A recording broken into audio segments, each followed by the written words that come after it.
Seat, please.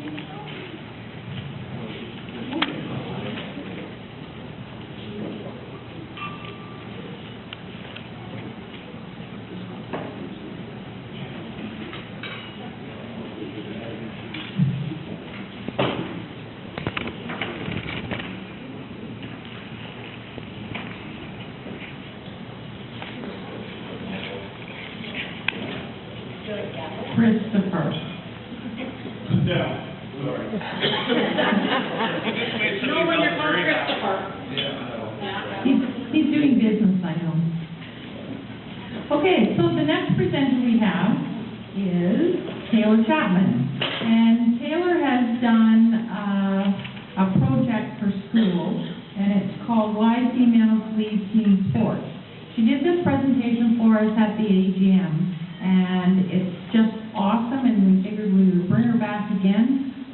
She's a grade 12 student, so she's in her final year of high school. And I'm going to turn it over to Taylor.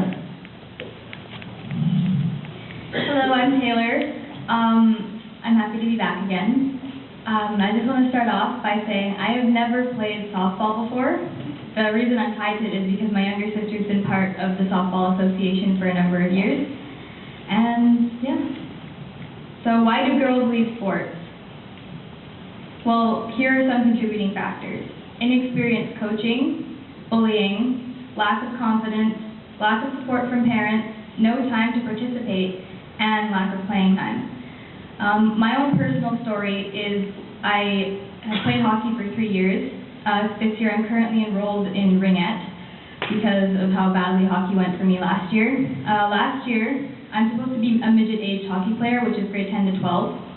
And last year there wasn't enough midget-aged girls enrolled in the Ridge Meadows Barracudas Association, so we had to move up and play like 19 to 21, which is something that there was a lot of first-year players that have moved up, and we had a very hard time. There was only 3 other teams for us to play against, half the time because there was some juvenile girls on the team, and the main reason for them not coming to games or practices is because of work and school and those kinds of things. So we didn't have a very good time, we didn't get to go to any tournaments, and it just wasn't fun, and that's the reason I moved back. But this presentation mostly focuses on the younger girls and the reasons why they leave, and how it's going to affect them for the future. So here's some studies from the Canadian Sports for Life. There are many benefits to keeping young girls involved in sports, such as positive psychological well-being, longer and better quality of life, positive gender construction, performance-related physical fitness, all those kinds of things. Despite the known benefits, the participation and leadership of women and girls in Canadian sport and physical activity still remains very low. Children and youth in Canada. Only 4% of girls compared to 9% of boys achieve the recommended daily amount of physical activity. Boys aged 5 to 19 take more daily steps than girls, about 1,300 more daily steps. 70% of girls participated regularly in sport over the course of 1 year, compared to 81% of boys. Fewer girls than boys participated in sport 4 or more times a week. Barriers. Gender differences play a large role in Canadian sport and physical activity systems.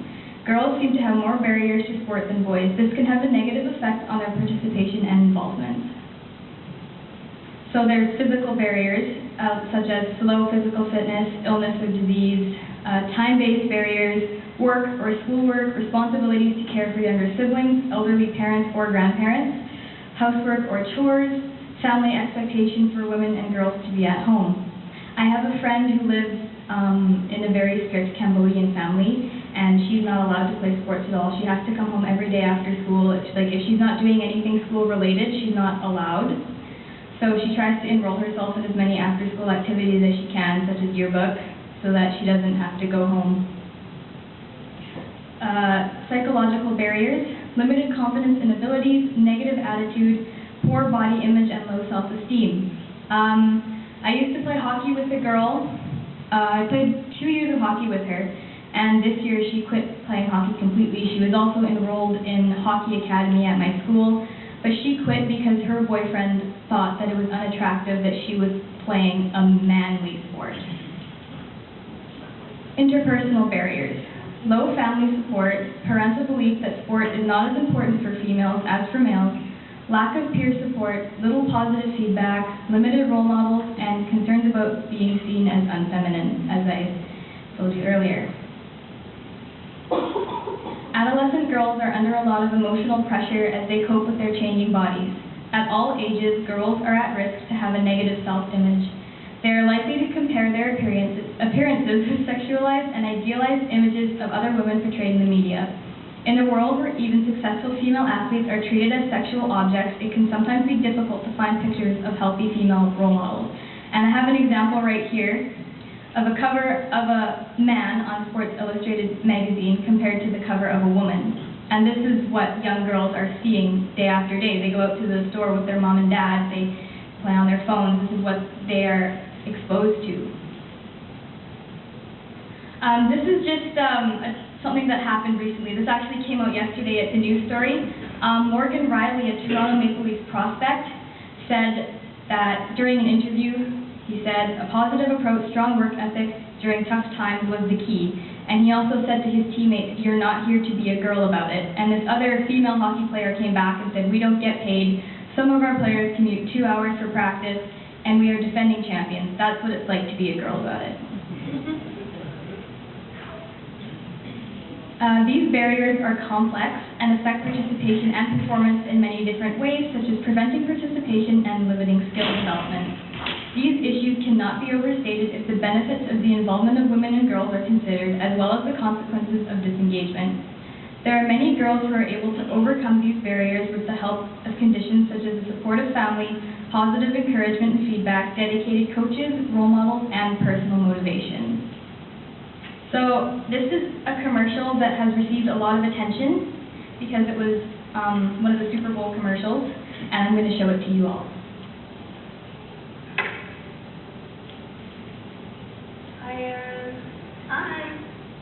Okay, so I'm going to just give you some actions to do, and just do the first thing that comes to mind. Show me what it looks like to run like a girl.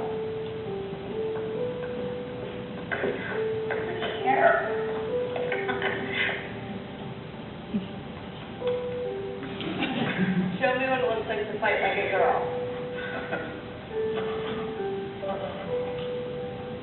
Now throw like a girl. Aww. My name is Dakota, and I'm 10 years old. Show me what it looks like to run like a girl. Throw like a girl. Fight like a girl. What does it mean to you when I say run like a girl? It means run as fast as you can. Do you think you just insulted your sister? No. I mean, yeah, insulted girl, but not my sister. Like a girl is her thing? Actually, I don't know what it really is, if it's a bad thing or a good thing. Sounds like a bad thing. Sounds like you're trying to humiliate someone. So when they're in that vulnerable time, between 10 and 12, how do you think it affects them when somebody uses like a girl as an insult? I think it definitely drops their self-confidence and really puts them down because during that time they're already trying to figure themselves out. And when somebody says you hit like a girl, it's like, well, what does that mean? Because they think they're a strong person. It's kind of like telling them that they're weak and they're not as good as them. And what advice do you have to young girls who are told they run like a girl, hit like a girl, hit like a girl, swim like a girl? Keep doing it because it's working. If somebody else says that running like a girl or kicking like a girl or shooting like a girl is something that you shouldn't be doing, that's their problem. Because if you're still scoring and you're still getting the ball in time and you're still being first, you're doing it right, no matter what they say. I mean, yes, I kick like a girl and I swim like a girl, and I walk like a girl, and I wake up in the morning like a girl because I am a girl. And that is not something that I should be ashamed of. So I'm going to do it anyway. That's what they should do. If I asked you to run like a girl now, would you do it differently? I would run like them. Would you like a chance to redo it?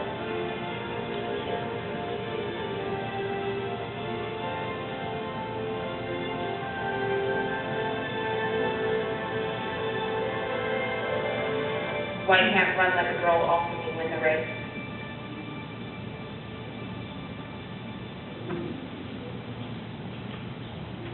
So yeah, I think that video had a very powerful message to it.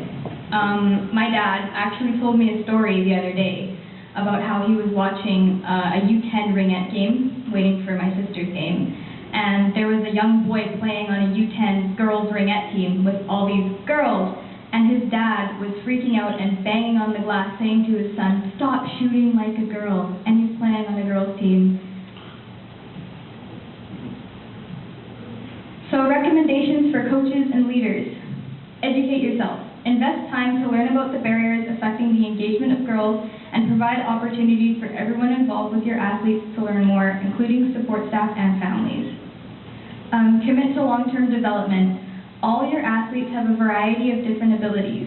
Develop motivation and desire to develop skills. Highlight personal choice and responsibility by encouraging your athletes to practice sport skills outside of organized practices.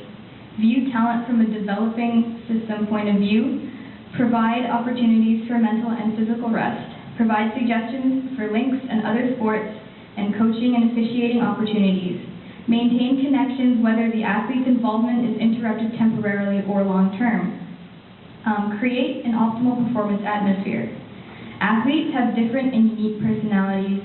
Use different tactics to motivate each athlete and recognize that some tactics may work with some but may not work with others. Keep a positive attitude and communicate in a respectful manner. Provide positive feedback. Use mistakes to aid in development. Challenge athletes physically, mentally, emotionally, and socially, encouraging them to strive for potential.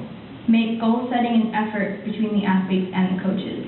I think this one's really important to me because whenever I had a tournament in Edmonton recently, and whenever your teammate comes off the bench, I mean, we lost every single game, but we were still very motivational and encouraging to each other, and it helped us even though we were losing the whole time.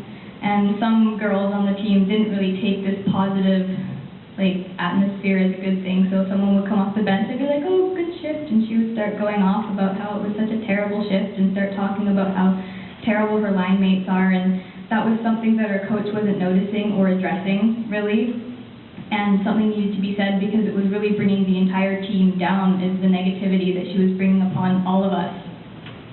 It's important that instead of being critical of someone, telling them that they did a bad job, or like, "Oh, your shift was horrible," or, "That shot was sucked," instead of saying that, say, "Hey, you got a great shift this time, maybe we could try this another time, we can do something," try and come up with a play, do what you can to help your teammates or your athletes develop as opposed to bringing them down. Create an inclusive environment and positive team dynamics.